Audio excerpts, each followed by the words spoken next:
Bueno, buenos días chicos, de nuevo bienvenidos a esta que será la segunda clase que tenemos de historia con el arresto domiciliario que supone el coronavirus. Bueno, comenzamos.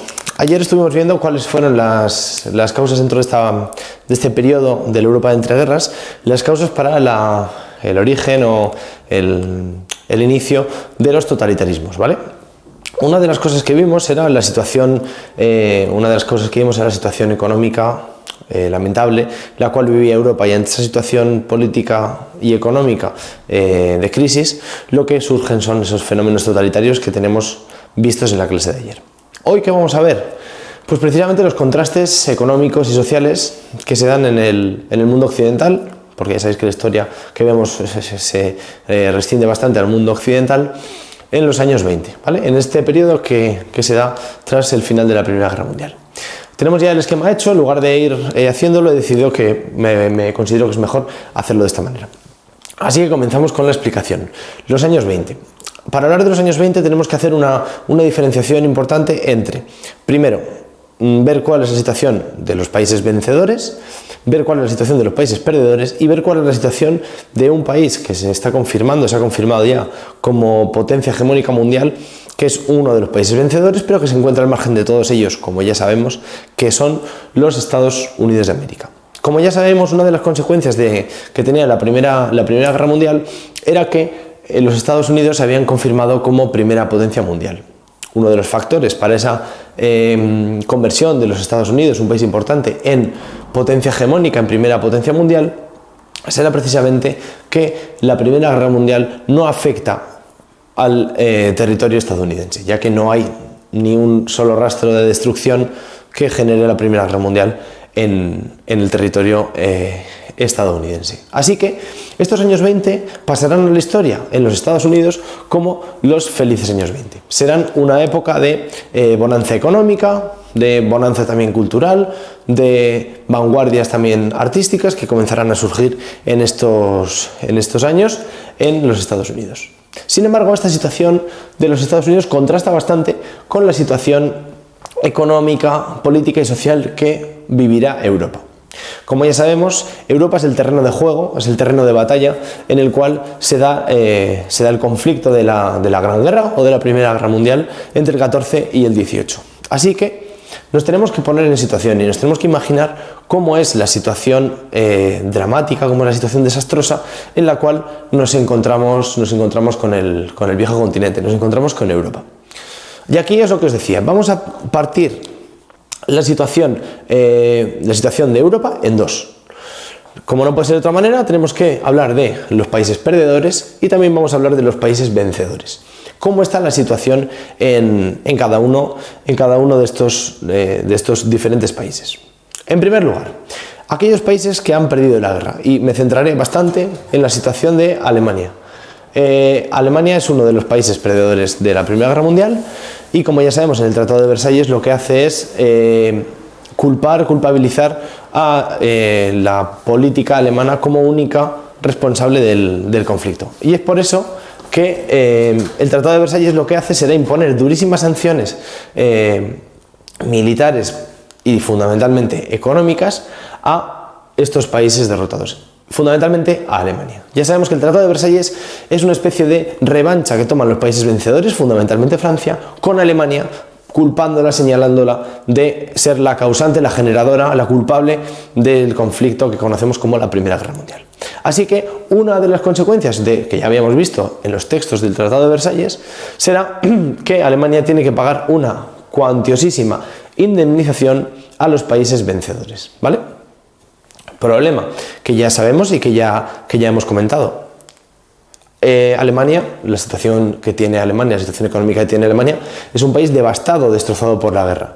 Sus infraestructuras están destrozadas, su industria está destrozada, os podéis imaginar la red ferroviaria, nos podemos imaginar las carreteras. Es un país a reconstruir. Y no solo eso, sino que además de ser un país, a construir un país que está con unas tasas de pobreza altísimas, con ese problema también de los excombatientes que no se reintegran en la sociedad, etcétera, tenemos que a ese problema económico potente, a ese problema social y económico potente que sufre Alemania, tenemos que añadirle el pago de esa cuantiosísima indemnización a los países vencedores. Una indemnización que será muy difícil de pagar o que será prácticamente imposible. Y esto nos conduce ante una situación que tenemos que ser conscientes de entender en toda su magnitud, que es el colapso alemán. Es el colapso económico, pero también es el colapso político y el colapso social. El colapso alemán de los años 20, es el caldo de cultivo para que aparezca un fenómeno tan oscuro para la historia de la humanidad como es el nazismo, ¿vale? Pero bueno, eso ya lo veremos en siguientes clases, cómo surge este movimiento totalitario que es el fascismo, ¿vale? Así que situación de pobreza, situación de pago de indemnizaciones con las cuales no puede afrontar Alemania, y nos lleva a una situación de colapso económico de Alemania. Ojo, tenemos que tener en cuenta, Alemania ha sido derrotada en una guerra, será derrotada en la Segunda Guerra Mundial, os hago un spoiler de algo que ya sabemos, y ojo, a día de hoy es una de las potencias mundiales, es decir, la capacidad de regeneración que tiene este país es brutal, ¿vale? Son ejemplos que tenemos que ir siendo conscientes de ellos. Bueno, los perdedores, hemos visto fundamentalmente la situación Alemania. La situación de Alemania. Los vencedores.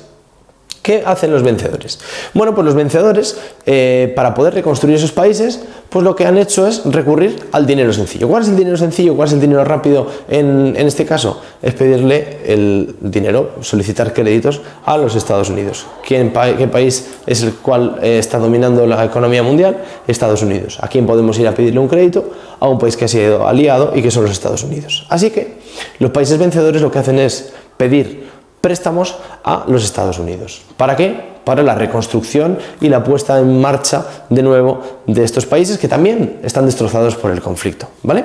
Son países que han sufrido las consecuencias de la Primera Guerra Mundial, que han sido campo de batalla en la Primera Guerra Mundial y que como tal están destruidos y tienen una situación bastante peliaguda. Así que para reconstruir esos países, lo que hacen los países vencedores será pedir préstamos a los Estados Unidos, ¿vale? Pedimos préstamos. ¿Con qué dinero pagamos esos préstamos que hemos solicitado a los Estados Unidos? Muy sencillo.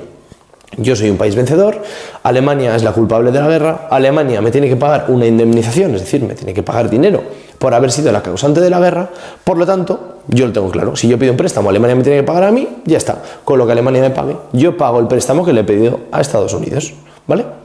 Pero como podemos suponer, aquí tenemos un problema. ¿Por qué? Alemania no puede pagar a los países europeos, a los países vencedores de esta Primera Guerra Mundial. ¿Por qué? Porque Alemania no tiene suficiente poder económico como para hacerlo, ¿vale? Así que ante esta situación, ¿qué es lo que hace Estados Unidos? Jugada maestra. Estados Unidos lo que hace es dar préstamos también a los países perdedores, da préstamos a Alemania. ¿Para qué? Para que de esta manera puedan pagar las indemnizaciones a los países vencedores, y de esta manera los países vencedores pueden devolver el dinero a los Estados Unidos. Es decir, tendríamos un círculo que sería Estados Unidos por un lado, Alemania y los países vencedores. Los países vencedores tienen que devolver el dinero a Estados Unidos. Alemania tiene que pagar a los países vencedores. Así que lo que hace Estados Unidos es prestar a Alemania.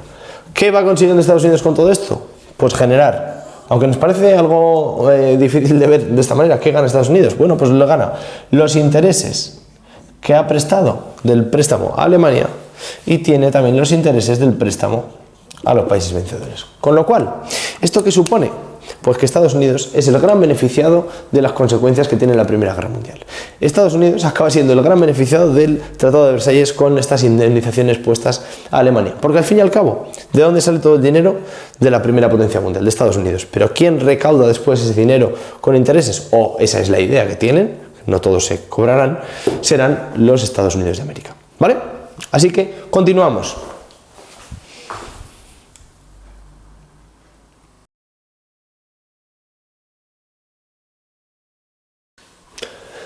Bueno, pues continuamos. Seguimos con los contrastes de los años 20. Nos vamos ahora directamente a los Estados Unidos, al grandísimo beneficiado de esta Primera Guerra Mundial, y vamos a ver qué es lo que sucede en los años 20 en los Estados Unidos. Bueno, en los años 20, lo que ya hemos visto en la pizarra anterior, en el esquema anterior, pasan a la historia como los felices años 20 en Estados Unidos. ¿Y esto por qué?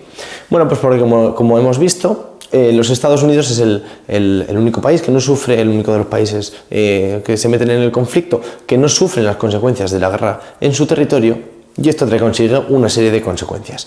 Los Estados Unidos se convierten no solo en el banco del resto de los estados, como ya hemos visto, y eso genera, los bancos suelen ganar dinero, es en los beneficios de los intereses, pero además también se convierte en la fábrica del mundo, y esto es muy importante.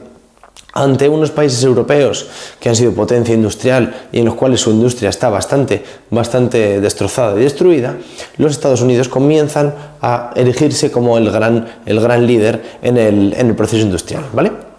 Y este crecimiento económico va a dar lugar, en los aspectos positivos, sonrisita, va a dar lugar al crecimiento económico, al sueño americano. Esta parte de aquí es el sueño americano, ese gran proyecto en el que pues América está creciendo, ¿vale? Este crecimiento económico va a generar modificaciones en la vida de los norteamericanos. Y no solo de los norteamericanos, veremos cómo este nuevo modelo generado por el crecimiento económico tras la Primera Guerra Mundial se convierte en la aparición de una nueva sociedad, de un nuevo tipo de sociedad que será la sociedad de consumo, sociedad en la que hoy en día seguimos inmersos. Es decir, esto no está tan lejos, esto es antes de ayer en la historia, y de hecho aquí está la base de nuestras actuales sociedades capitalistas, de nuestras actuales sociedades de consumo, con sus pros y con sus contras. Bueno, por lo tanto, el crecimiento económico que está sufriendo Estados Unidos, del que se está beneficiando Estados Unidos, genera esta nueva sociedad de consumo. ¿Por qué se caracteriza esta sociedad de consumo? Pues evidentemente por el fomento consumista, el fomento del consumo. Los seres humanos en este nuevo escenario en el cual nos encontramos tratamos de mostrar nuestra grandeza a través del consumo, ¿vale?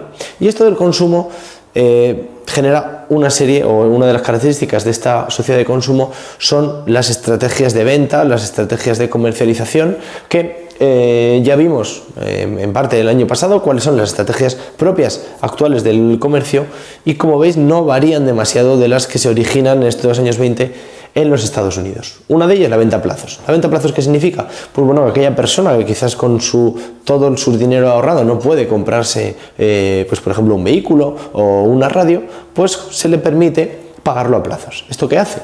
Pues que se democratice, por así decirlo, el consumo. Que no solo puedan consumir aquellos que tienen capital ahorrado, sino que el consumo se abre a todas las capas de la sociedad. Y esto es muy importante, este es el sistema del Fordismo que vamos a explicar a continuación. El auge de la publicidad. La competencia es brutal en los Estados Unidos en esta época, por lo tanto la publicidad es lo que, de la misma manera que ahora, no voy a incidir demasiado en esta explicación, la publicidad es lo que hace que un producto se posicione por encima de otro en el mercado. Y por otro lado, la prestación de créditos. Se dan créditos a diestro y siniestro, ¿para qué? Pues para fomentar precisamente este consumo, ¿vale? El consumo genera empleo. ¿Por qué? Porque el consumo necesita que haya productos en el mercado. ¿Quiénes generan esos productos? Los trabajadores en las fábricas. Así que estamos cerrando el ciclo. Cuanto más se produce, más se consume. Cuanto más se produce, mejores salarios tienen los trabajadores. Por lo tanto, más pueden comprar. Y estamos dentro de una rueda que parece que no tiene fin, pero que veremos que tiene fin. Y será cuando el sueño americano se convierta en la pesadilla, no solo americana, sino también del resto del mundo. Porque vamos a ver que uno de los problemas que surgen en América, en los inicios del mundo globalizado, uno de los problemas que sale en una calle, en un lugar concreto de Estados Unidos, se extrapola al resto del mundo. Así que bueno, nuevo sistema que se erige en estos felices años 20 en los Estados Unidos. Y esto va asociado, como ya hemos adelantado, a un nuevo sistema productivo. Ese sistema productivo es el Fordismo. Fordismo de Ford, la empresa archiconocida, empresa estadounidense de coches. Ford, ¿qué plantea? ¿Cuál es el modelo que plantea Ford? El modelo que plantea Ford es que las ventas aumentan si los propios trabajadores de la empresa Ford son capaces de adquirir aquello que producen. De otra manera, la producción se pararía y los beneficios también se pararían. Así que lo que plantea Ford es: vamos a lograr que nuestros nuestros productos puedan ser comprados por nuestros propios trabajadores. De esta manera estamos ampliando el mercado potencial de venta que tienen nuestros productos. Y ese es el Fordismo. El Fordismo viene acompañado de otra serie de elementos como pueden ser, por ejemplo, la producción en cadena. Es muy importante la producción en cadena porque lo que hay que hacer es producir. ¿Y esto qué significa? ¿Especializar el trabajo? No. Completamente lo contrario, dividir el trabajo. Dividir el trabajo, la división del trabajo en etapas, en fases muy sencillas que un trabajador pueda desempeñar sin necesidad de plantearse qué es lo que está haciendo. De esa manera, ¿qué logra también este sistema productivo del montaje en cadena? Pues logra también que cualquier trabajador pueda ser sustituido con suma facilidad, ya que no hay ningún tipo de especialización en ese periodo en el que está trabajando, en ese momento de trabajo, ¿vale?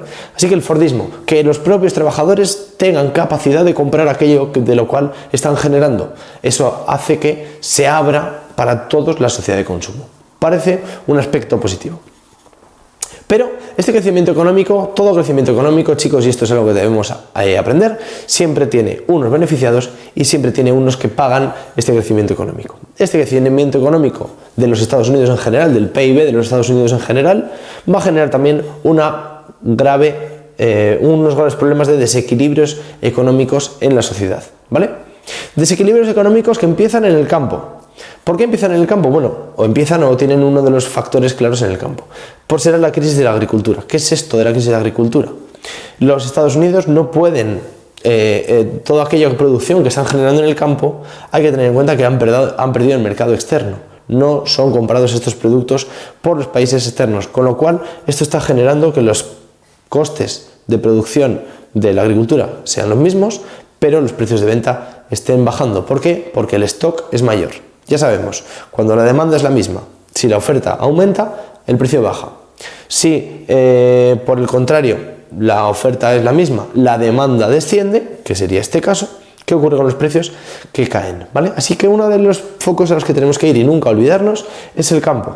Uno de los problemas actuales que sufre nuestro país, los precios de venta de los productos, en ocasiones son inferiores a los costes de producción. Eso genera que, además de trabajar, estemos perdiendo dinero. No parece demasiado inteligente, ¿verdad?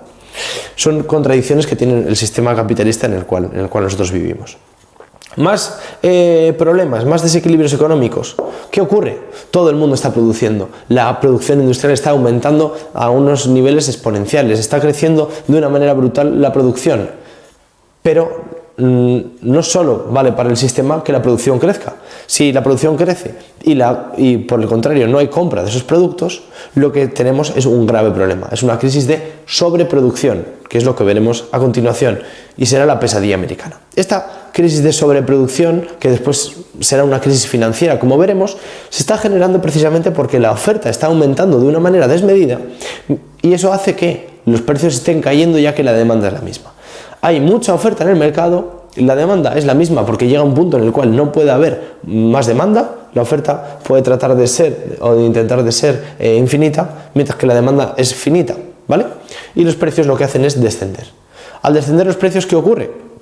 Que prácticamente ninguna empresa está en garantías de producir y eso va a empezar a generar problemas, ¿como cuáles? Que al no comprar la gente se dejen de producir productos, con lo cual esto generará el ¿qué? Pues que al dejar de generar productos haya trabajadores que no sean necesarios, que sean eliminados del sistema productivo y pasen al desempleo, ¿vale? Esto será el aumento de la oferta y con lo cual la paralización de la demanda y la reducción de los precios llevará consigo asociada una acumulación de stock. Habrá mucho estocaje, habrá mucha cantidad de productos que tengamos en el mercado. Y esto hará que los precios tengan que descender para poder venderse, ¿vale? Todo esto está anticipando la grave crisis que va a venir ahora.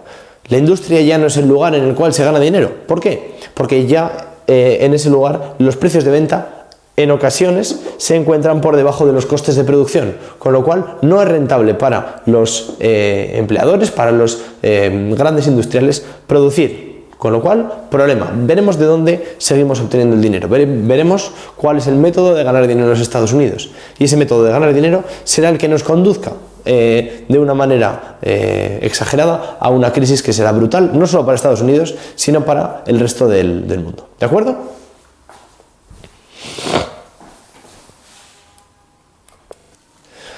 Bueno, chicos, pues continuamos con la tercera y última pizarra de la clase de hoy.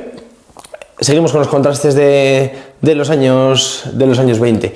La Gran Depresión. Habíamos hablado antes del sueño americano, vamos a hablar ahora de la pesadilla americana, que no solo es pesadilla americana, sino que se convertirá en una pesadilla a nivel internacional. Estamos en los albores de la crisis del crack del 29 y esto es lo que vamos a ver. Como hemos visto ya, tenemos una brutal crisis de sobreproducción. La demanda de productos había quedado igual, la oferta había aumentado, con lo cual el precio de los productos había disminuido y eso había generado una acumulación brutal de stock.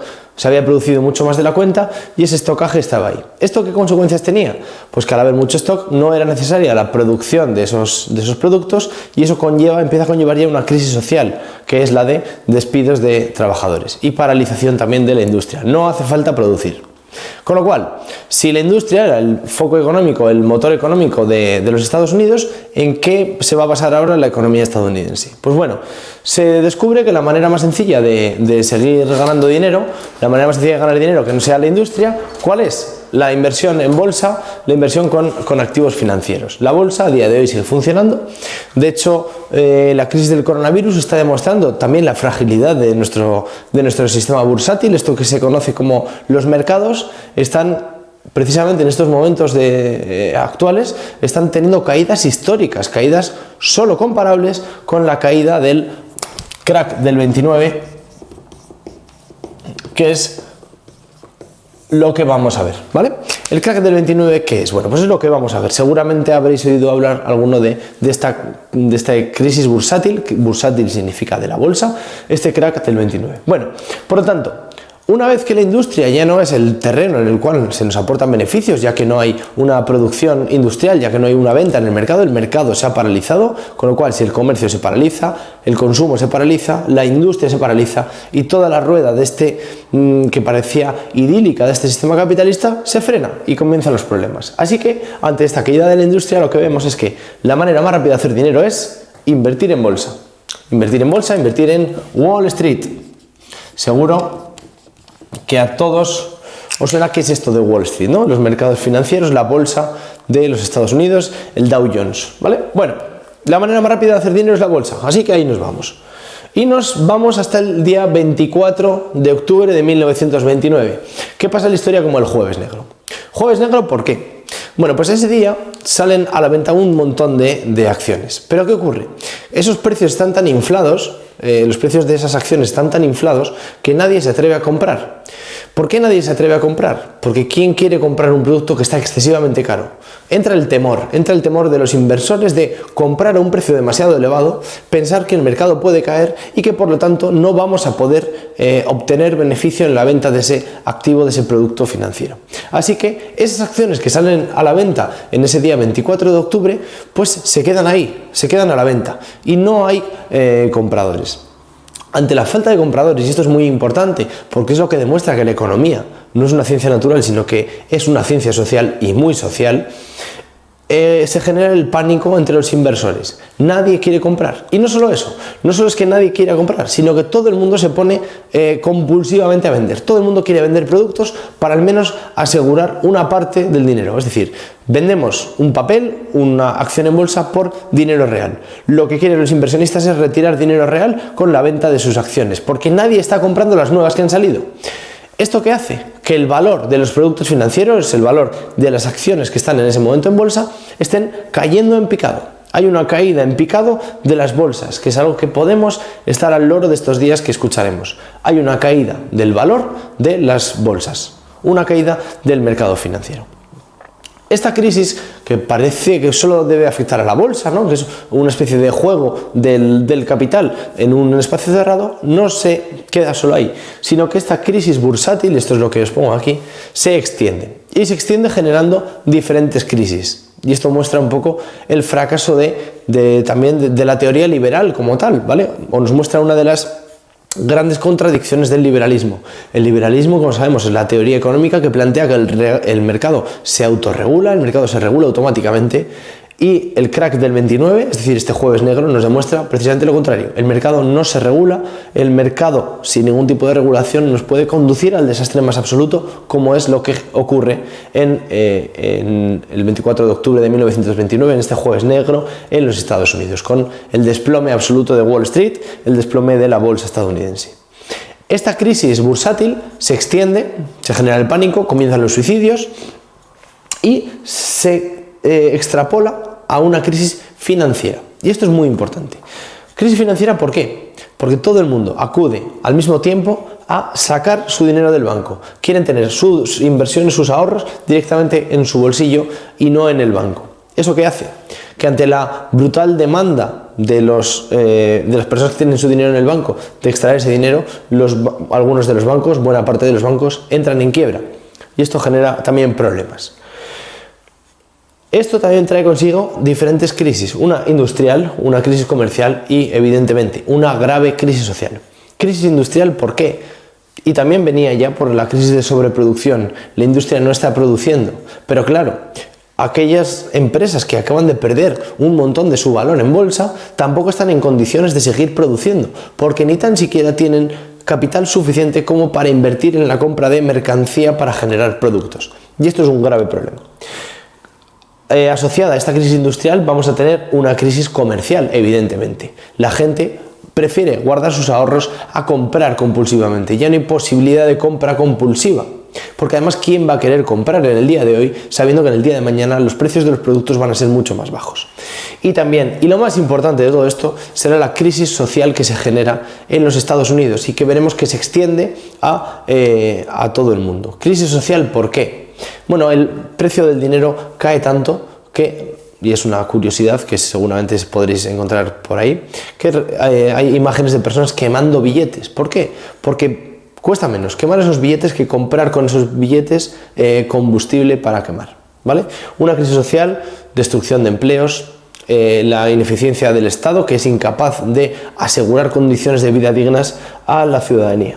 Así que con esto, ¿qué vemos? Pues que los felices años 20, que es como iniciábamos este tema en Estados Unidos, se convierten o el sueño americano del que hablábamos se convierte en la gran pesadilla americana, ¿vale? Vemos que se genera una grave crisis de final de los años 20 y así es como daremos inicio a los años 30 en Europa y en el mundo. Los años 30 serán años convulsos, en especial para nuestro país, y eso será lo que veremos en el tema siguiente. Así que nada, chicos, muchas gracias por vuestra atención y espero de verdad que os sirva. Nos vemos.